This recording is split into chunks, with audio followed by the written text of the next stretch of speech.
আমার জীবনে কখনো কোনোদিন কোনো সহযোগিতা পাইনি মেয়ে হিসেবে। হ্যাঁ, মানুষ হিসেবে যেটা পাওয়ার দরকার সেটা আমি সবসময় পেয়েছি। কিন্তু আমার যখন বিয়ে হলো, আমি শ্বশুরবাড়ি যাওয়ার পর থেকে আর এক গ্লাস দুধ খেতে পাইনি। এখন আমাকে বলবে আমাকে কি মেরেছে, কেটেছে, সেটার চেয়ে বড় কথা সামাজিকভাবে এমন একটা জিনিস তৈরি হয় বিয়ের পরে মেয়েরা শ্বশুরবাড়ি থেকে ওই যে ফ্রিডম, ওই যে আম্মু আমাকে দুধ দাও, ডিম দাও। ছেলের বউ দুধ খায়, ডিম খায়, কেমন না? কিন্তু ছেলের বউ কি মানুষ না? তাকে তো দুধ ডিম খেতে হবে। তাহলে বাল্য বিয়ে যে করছে, আমি 21 বছর বয়সে যে দুধটা এনশিওর করতে পারিনি, ছোটবেলায় 13 বছর 14 বছর বিয়ে হলে তুমি কি এনশিওর করবে? তোমার পেটে হঠাৎ করে বাচ্চা, তুমি তো কিছুই জানো না, হঠাৎ করে বাচ্চা আসলো, তোমার বাচ্চার সমস্ত নিউট্রিশন নিয়ে গেল, তোমার পেটে তোমার বাচ্চা হলে গেল তোমার শরীরের শত্রু। কিন্তু এই শিশুটার তো কোনো দোষ নেই, দোষটা কার?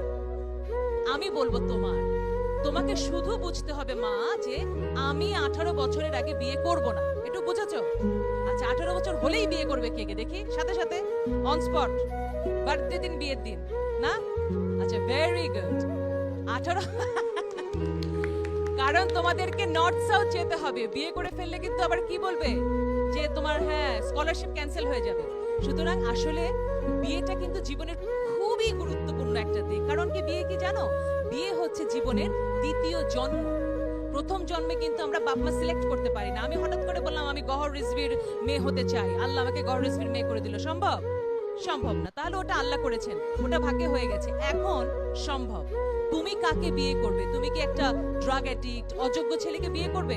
তোমার সন্তান হবে একেবারে রুগ্ন এবং তোমার সোসাইটিতে কোনো অ্যাকসেপ্টেন্স থাকবে না, সবকিছু নষ্ট হয়ে যাবে। অথচ মেয়েরা কি করে, রকে বসে থাকে এক ড্রাগ অ্যাডিক্ট ছেলে দেখে, আহারে, তাই না, অমুকের জন্য আহারে, অনেক মায়া লাগে। মায়া আর দয়া দিয়ে বিয়ে হয় না। বিয়ে কিসে হয়? কেমিস্ট্রিতে হয়।